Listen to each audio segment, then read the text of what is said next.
Hello and welcome to this Li-Ning turbocharging 75 badminton racket review. So the turbocharging 75 right at the top end of the Li-Ning range, costing anything between 145 to 155 pounds within the UK and around Europe. We will be selling this racket and more if required at www.badminton-racket-review.com, and we will be selling these for around £129, which should make them about the cheapest in Europe at the time of making this video anyway. Right, so information on the racket. Availability is reasonably good. You should be able to get it from most places. I've already explained our racket sales site will be selling this racket. The specs we'll go through as we normally do. Li-Ning notorious for writing very little on their actual racket, but there is information on the label on the grip. So the overall weight of the racket here, it says, is 88 plus or minus 1 gram, 88. The E-zone testing shows it to be 92.4 grams in weight, so that's fairly weighty as a racket. You can definitely feel that weight. It has a medium flex shaft, medium flex, and we have this down to be stiff. Totally agree with that reading as a stiff.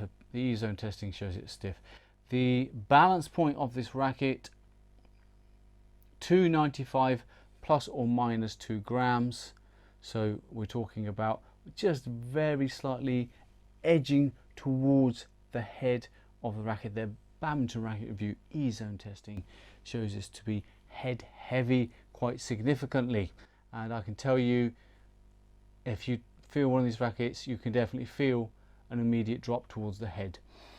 Okay, other information on here. So we have a maximum string tension of 30 pounds string tension. Obviously it's the Li-Ning racket, so it's made in Shishi, Fujian, China. The frame is carbon fiber, and we have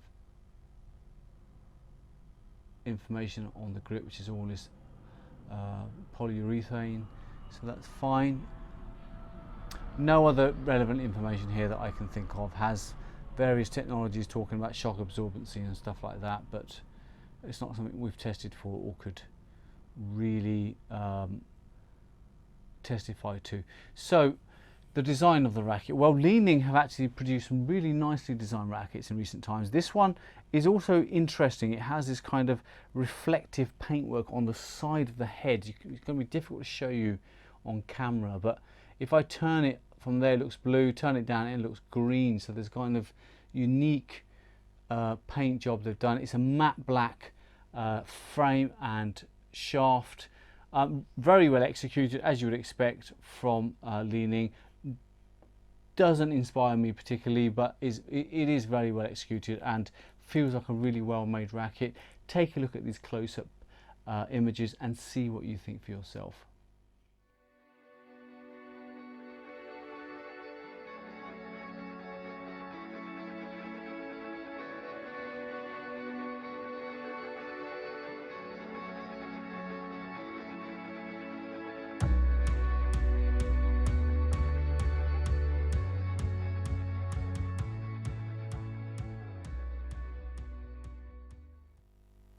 Okay, specifications are done. Let's go to the E-zone.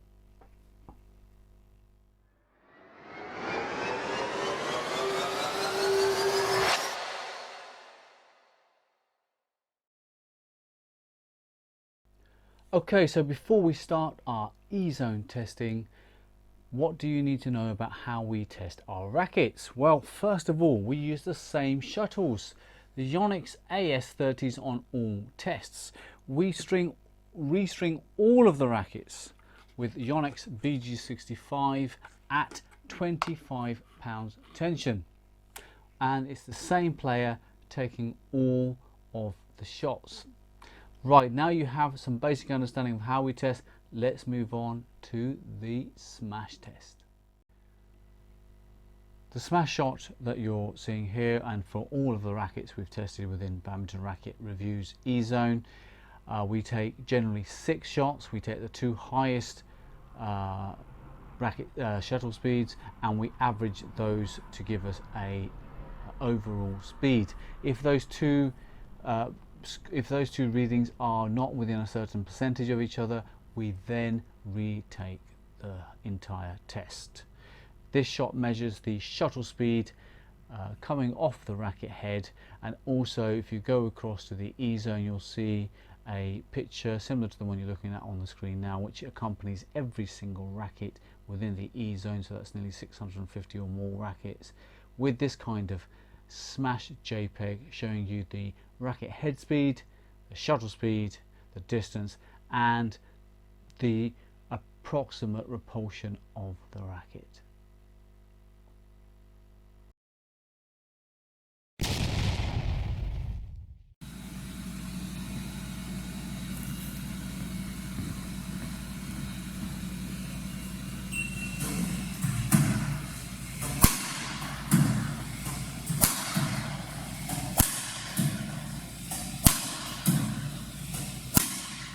Okay, now we're going to do an E-Zone maneuver test. The maneuver shots was designed to tell us about the racket's acceleration abilities, its ability to shift from one direction to the other or shift quickly from nothing to full speed.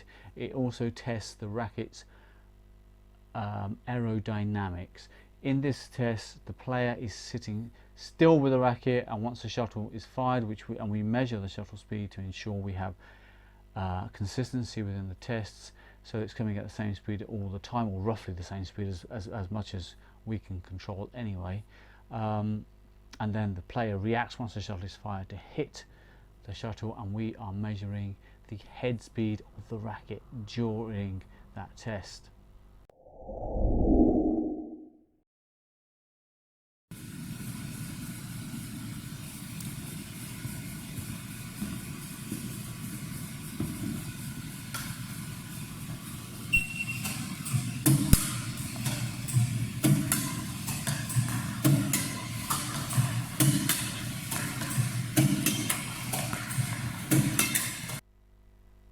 Okay, so they're done. Now it's E-Zone control test time. The control test is a simplistic test. We've thought many times if there was any other better way of creating a test where we are focusing on the control of the racket and able to score it, and we so far haven't come up with anything better. So this control test is essentially a test where we have 14 shots taken. You're not seeing all the shots on the control video. We generally film half or less of the shots taken. The green bucket here scores maximum, the grey scores slightly less, and anything in the net or out scores nothing at all.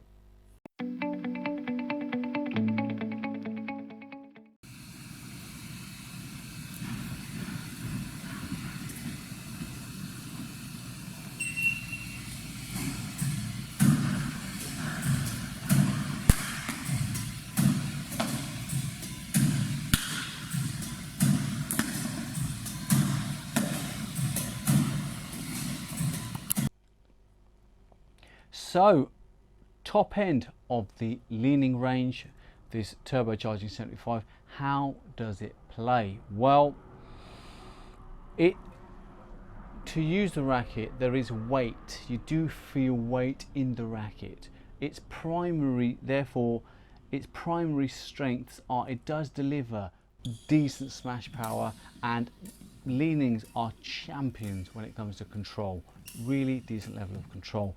However, all the quick stuff that you need during a doubles game, not so hot at, I would say. And obviously there is that weight that you're carrying around. You know, there is, I keep saying this, we really want to do this research. We want to see how much exertion, how much a player is exerted when they're playing with a lighter racket versus a heavy racket, because definitely there will be a certain degree of exhaustion unless you're really used to it. unless you're trained for it. I know, and obviously there are people out there whose playing style takes preference to heavier, stiffer rackets. So everyone's different. From certainly from my own perspective, playing with a racket that feels like this one, which is quite heavy and weighty, it wouldn't work too well. So as with the Astrox 99, it delivers a better smash than the Astrox equivalent. It doesn't feel anywhere near as fast as the Victor Aura Speeds. They are lighter in fairness. They just feel a whole lot quicker than this. This just doesn't have the kind of air movement. It just feels sluggish to me. I don't think it's a racket that I could honestly recommend for either singles or doubles. So apologetically, but honestly speaking, it has to be a thumbs down from me on this racket.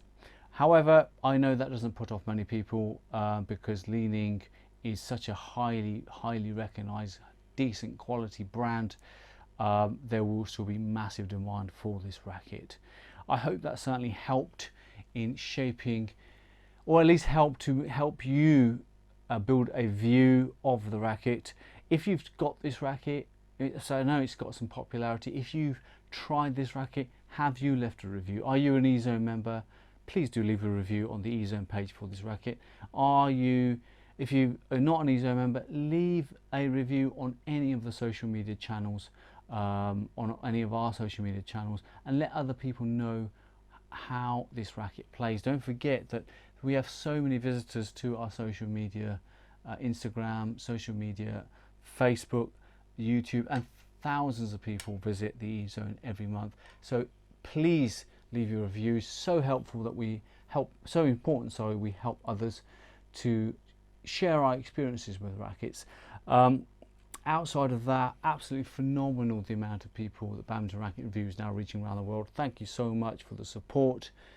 It's heartfelt from our part, and it's amazing. It really is amazing the amount of different countries we're reaching, and the amount of different players with different styles and different approaches. That's so interesting, and it's great to see that the sport is growing year in, year out. Absolutely phenomenal sport to be playing, and you know, it's important we have the most essential tool correct in our toolbox. Thanks again for the support. Please do press the like button, please do share, and I think I'm done here today. If you're not familiar with the eZone, there will be a video tour following this video. Outside of that, it's great to have you joining in today, and I'll see you on the next video.